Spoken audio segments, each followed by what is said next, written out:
항상 아버지 하나님께 감사하라. 철들고 나면은 모든 것이 감사이고 감사 아닌 것이 없습니다. 부모가 내가 많이 주지 못해서 미안하다고 할 때 철든 자녀는 무슨 말씀이세요? 낳아주신 것만으로도 감사합니다 라고 말을 하죠. 그러나 철이 안 든 자녀는 부모가 주는 것을 당연히 여기고 또 감사하지 않습니다. 그리고 남들과 비교하면서 엄마 아빠가 왜 이렇게 무능력하냐, 이런 가난만 이런 고난만 물려줄 거면서 왜 낳았냐고 불평하고 스스로 불행하게 여기고 삽니다. 우리 성도들에게도 이 고난과 가난이라는 것은 불편하고 가능하면은 피하고 싶은 것이 사실입니다. 하지만 우리 성도들에게는 모든 것을 합력하여 가장 좋은 것을 베푸시는 우리 하나님 아버지께서 계시기 때문에 그런 가난과 고난도 유익이 된다고 성경의 많은 저자들은 고백을 하고 있습니다. 물론 고난과 가난 그 자체가 당신을 그렇게 만들어주는 것은 결코 아닙니다. 또 그것이 고난과 가난이 뭐 특별한 훈장도 아닙니다. 자랑도 아닙니다. 그런 환경에 처해 있을 때 그런 고난과 가난 속에서 살아가는 당신의 믿음의 삶에 그러한 유익이 달렸다는 것입니다. 우리 성경 중에서 가장 긴 장의 버스가 시편 119편이라고 하죠. 그 시편 119편 71절은 이렇게 고백을 합니다. 고난당한 것이 내게 유익이라. 이로 말미암아 내가 주의 율례들을 배우게 되었나이다. 이 시의 저자는 1년, 10년도 아니고 무려 70년 동안이나 이 바벨론에서 포로 생활을 하고 이제 고향으로 다시 귀환해서 그 기간의 그 고난이 유익한 것이었다고 고백하며 시를 쓰고 있는 것입니다.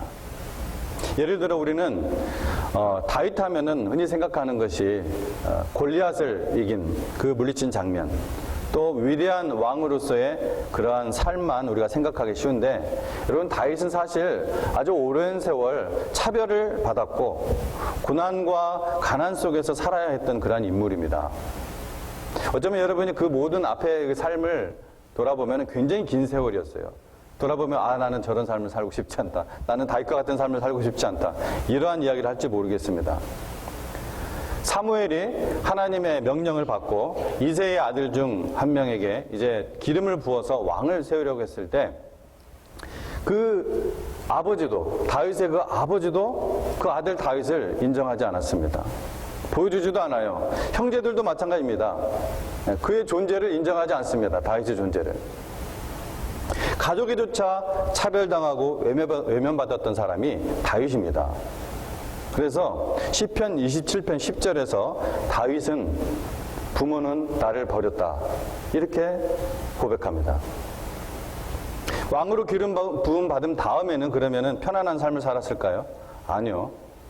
10수년을 자기와 비슷한 처지의 그 아웃사이더들과 함께 동굴에서 먹고 자면서 도망다니면서 떠돌이 생활을 해야 됐었습니다. 항상 생명의 위협을 느끼고 있었어요.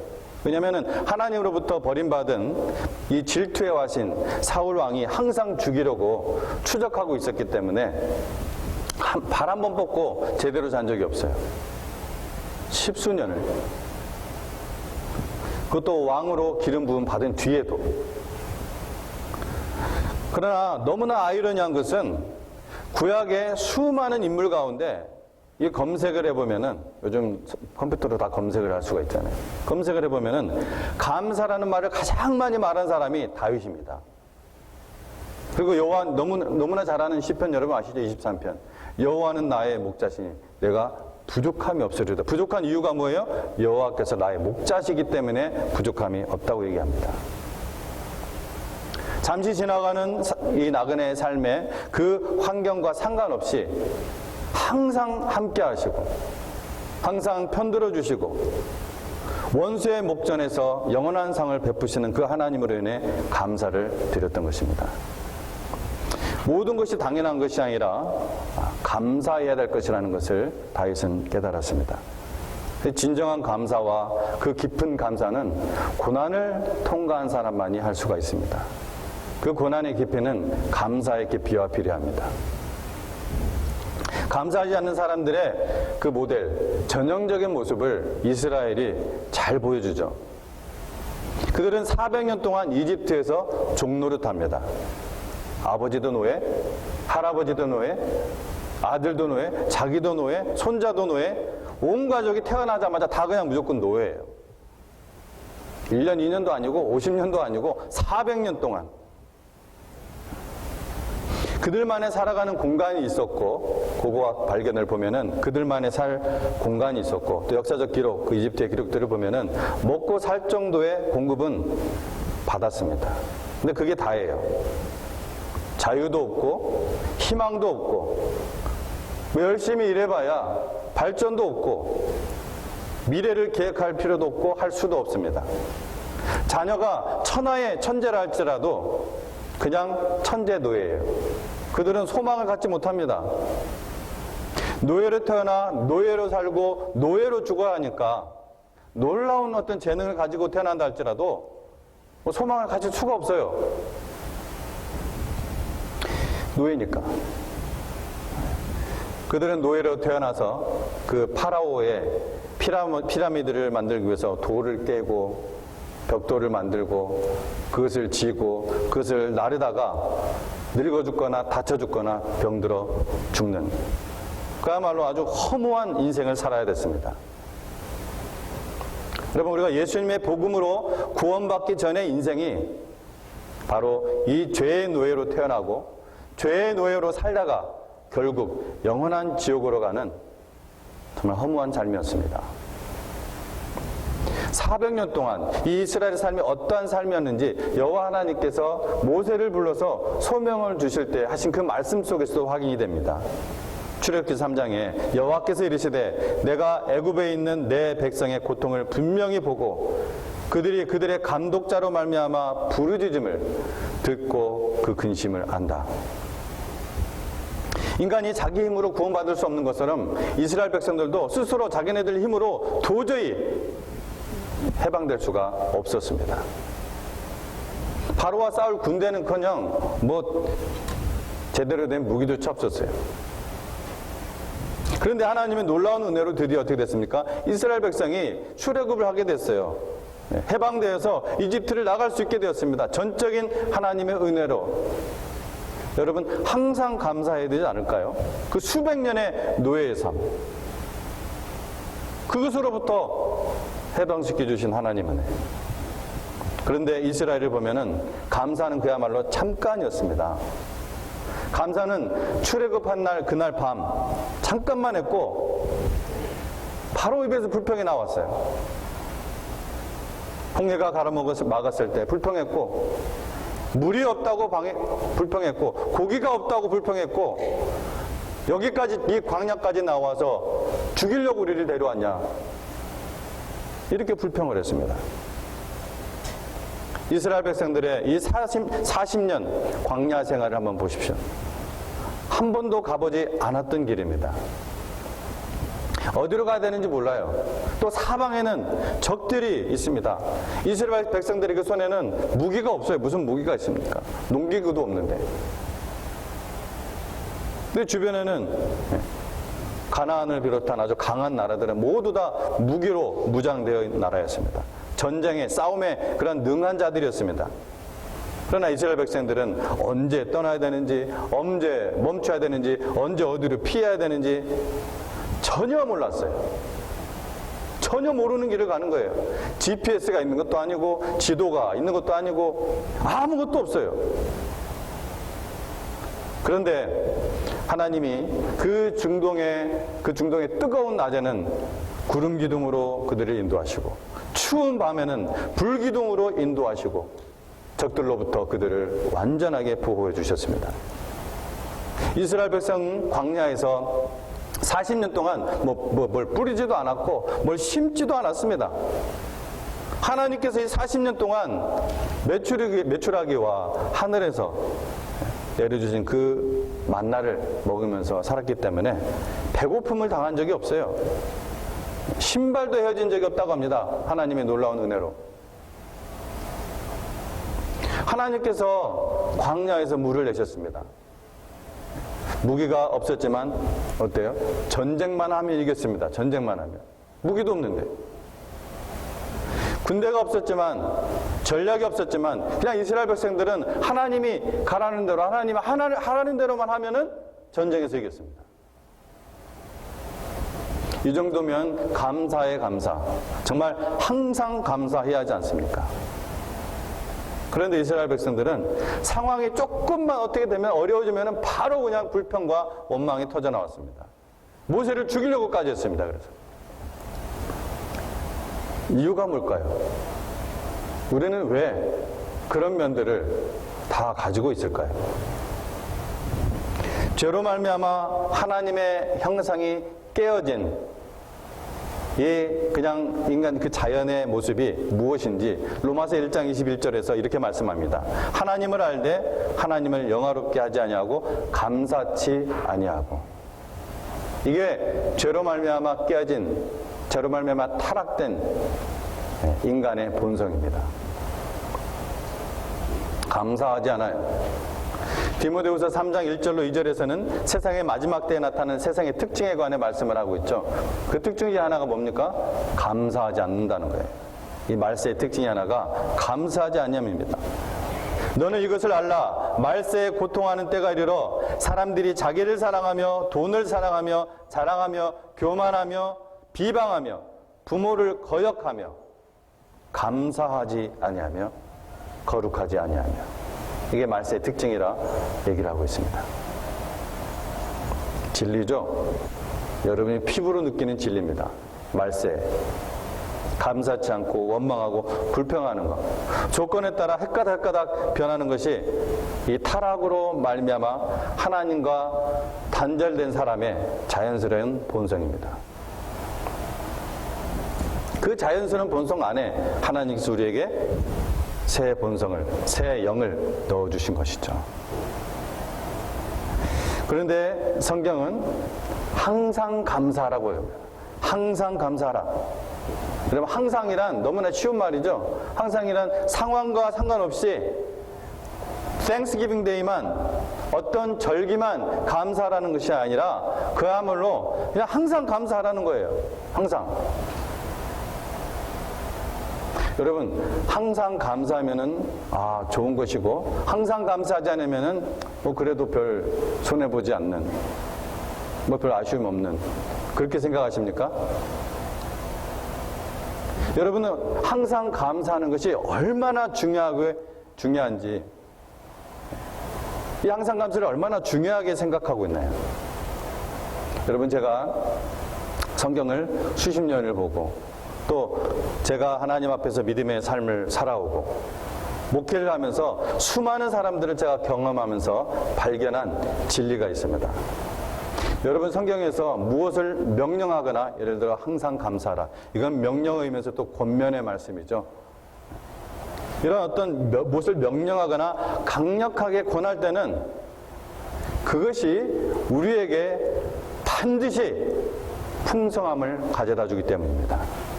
반드시.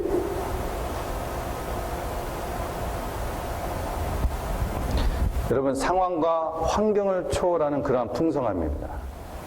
물질에 관련 없는, 상황과 환경에 상관이 없는 그 풍성함이에요. 그래서 이건 신비입니다. 그리스도인의 신비. 우리 믿음의 선배들이 누렸던 그 신비. 세상 사람들은 이해할 수 없는 신비가 저와 여러분에게 있어야 됩니다. 그게 그리스도인의 마크입니다. 자, 예수 그리스도의 그 감사의 삶을 보면 우리가 그걸 잘 알 수 있어요. 딱 한 가지 예만 볼게요. 예수 그리스도의 감사의 삶. 예수 그리스도께서 행하신 기적들 중에서 사복음서 모두에 다 기록된 것들은 그리 많지 않아요. 근데 사복음서에 모두 기록된 것 중에 별로 많지 않은 그 중 하나가 여러분이 잘 아시는 오병이어의 기적입니다. 사복음서에 다 기록되어 있어요. 예수님께서 5천 명을 먹이신 기적을 행하시기 직전에 하신 것이 있습니다. 뭘까요? 감사합니다. 감사합니다. 요한복음 6장 11절 말씀에 하늘을 우러러 축사하시고 그럼 여기서 우리나라 말 좀 어려운 한자어로 해놨는데 여기서 축사로 번역된 원어 유카리스테오는 그냥 감사를 드린다는 뜻이에요. 다른 곳에는 이 말을 감사드린다는 의미로 잘 썼어요. 근데 여기는 예수님이 기도하니까 그래서 사실 영어 성경은 그냥 give thanks로 돼 있어요. 우리나라 말은 무언가 좀 예수님 말씀하면 뭔가 막 이렇게 막 포장하는 말이 있잖아요. 어려운 말들. 감사를 드렸다는 거예요. 언제요? 기적을 행하시기 직전에. 이 유카리스테오가 주의 만찬 의식을 의미하는 그러한 고유명사 유카리스테오. 그 주의 만찬을 의미하는 고유명사로 사용할 때 외에는 전부 다 신약성경에서 감사드린다는 의미로 사용됩니다. 그러니까 예수 그리스도께서 기적을 행하시기 전에 감사하셨다는 거예요. 하나만 더 볼게요. 요한복음 11장 유명한 장이죠. 유명한 사건이 나옵니다. 여기에는 나사로를 살리시는 예수님의 기적이 나옵니다. 예수님이 베다니의 마을에서 장사 지낸 지 나흘이 된 그 나사로의 무덤에 갑니다. 아주 엄청난 말씀을 하시죠. 나사로야 나와라. 무덤 앞에 가서 나사로야 나오너라. 이 말씀을 하십니다. 나사로가 나오죠. 예수님께서 이 죽은 사람을 살리시는 이 엄청난 기적을 행하시기 전에 여러분 하신 일은 무엇일 것 같아요? 감사였습니다. 감사였습니다. 요한복음 11장 41절에 예수께서 눈을 들어 우러러 보시고 이르시되 아버지여 내 말을 들으신 것을 감사하나이다. 기적을 행하시기 전에 감사를 먼저 하나님께 드려요. 여러분 우리는 흔히 감사는 기적이 일어난 후에 나온다고 생각하기 쉽습니다. 아닙니다. 감사가 기적을 불러일으킵니다. 이것이 하나님 나라의 신비입니다. 이것이 하나님 나라의 비밀이에요. 하나님께서 문제를 해결해 주시고 질병을 고쳐주시고 살려주신 뒤에 감사하는 것은 당연한 것입니다. 하지만 이 하나님 나라의 감사는 기본적으로 여호와 하나님을 향한 믿음의 표현입니다.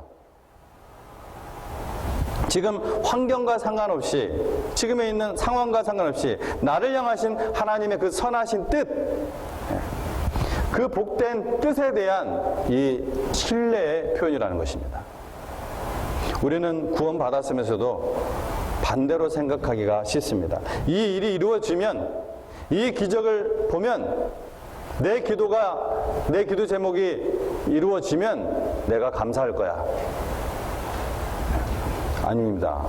아니에요. 절대 그렇지 않습니다. 여러분 구원 받으셨습니까?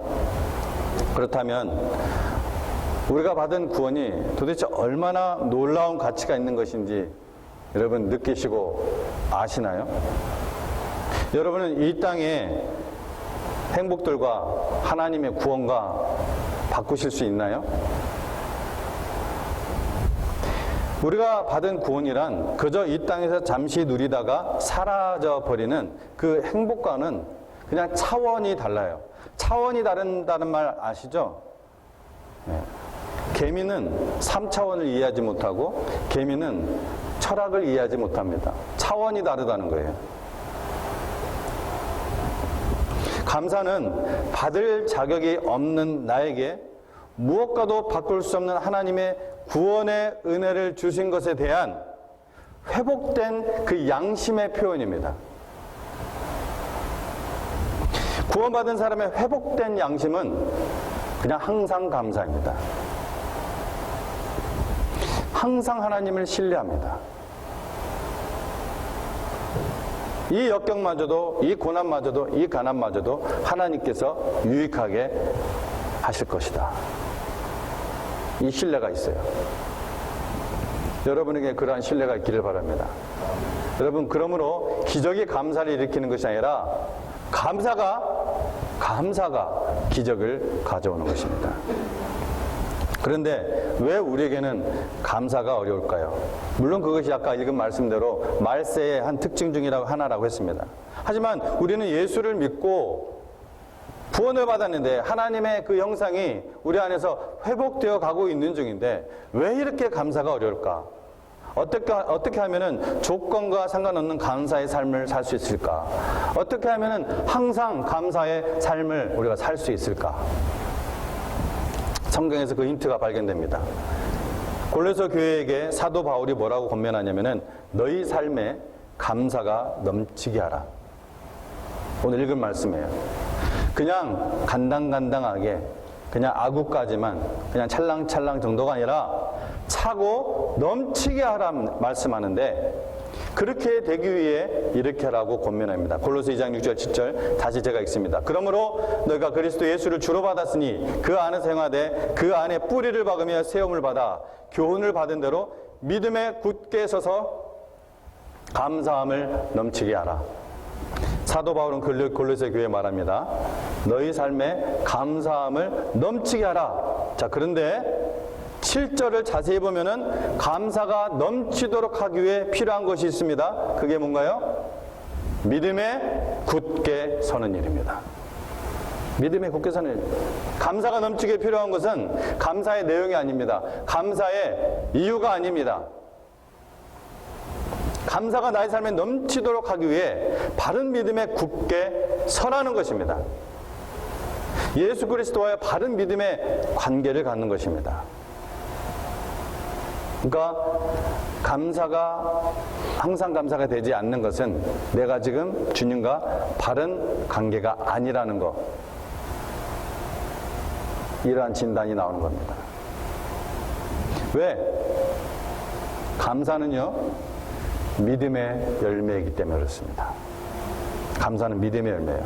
여러분, 항상 감사는 우리 안에서 어떤 자연적으로 나오는 것이 아니에요. 항상 감사는. 아까도 얘기했지만 이것은 신비예요. 그리스도인의 신비, 세상 사람들이 경험할 수 없는 그러한 신비예요. 세상 사람들이 이상한 짓거리라고 하는 신비예요. 결코 자연적인 것이 아니에요. 항상 감사는. 인간이 기껏 할 수 있는 것은 뭡니까? 조건적인 감사.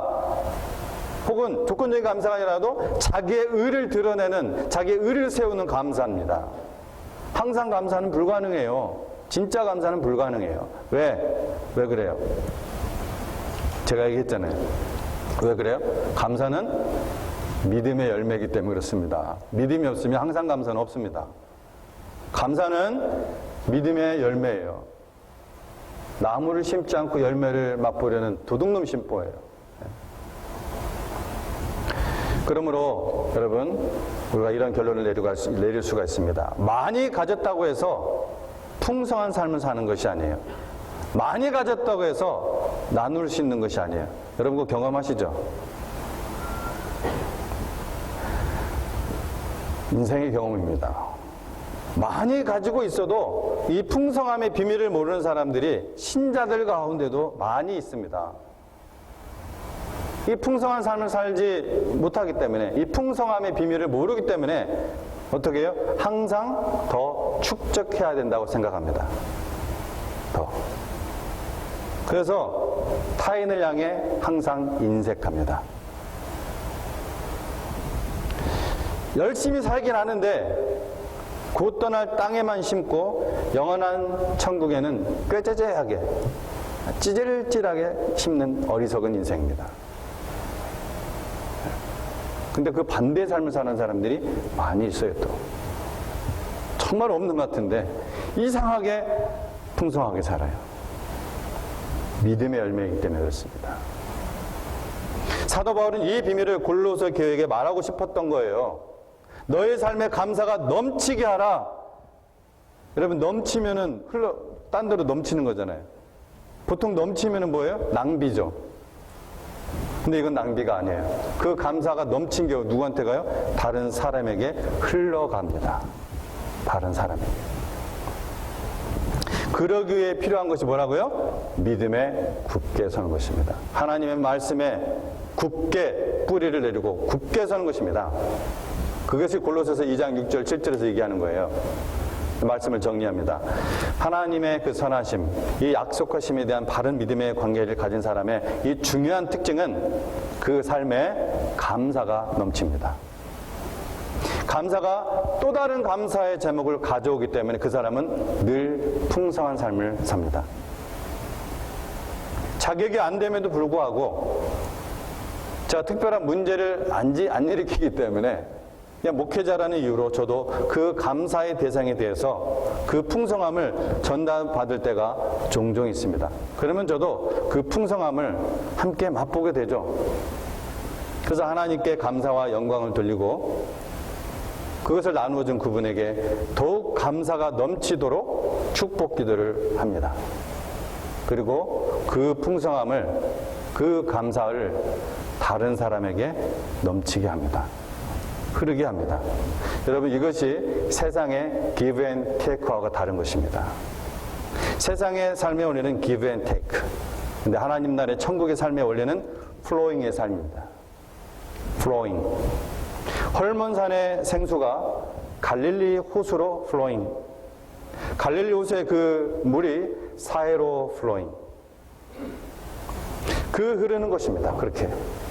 근데 여러분, 사해는 그 물을 받기만 하기 때문에 플로잉하지 않기 때문에 갈릴리 호수의 그 물보다 엄청나게 많은 물을 가지고 있지만 딱 홀드하고 있어요. 근데 salt sea, 짠돌이 바다, dead sea, 죽은 바다입니다. 여러분이 이 천국의 삶의 원리를, 이 감사의 삶의 원리, 이 풍성한 삶의 원리를 정말 깨닫기를 간절히 바랍니다. 믿음에 굳게 서서, 말씀에 굳게 서서 열매로 맺어진 감사를 흘러 보냅시다. 여러분, 그런 인생을 살아갑시다. 그래서 감사의 풍성함을 흘려보내는 우리 함께 교회가 됩시다. 그것이 바로 항상 감사를 사는 삶의 비밀입니다. 함께 기도하겠습니다.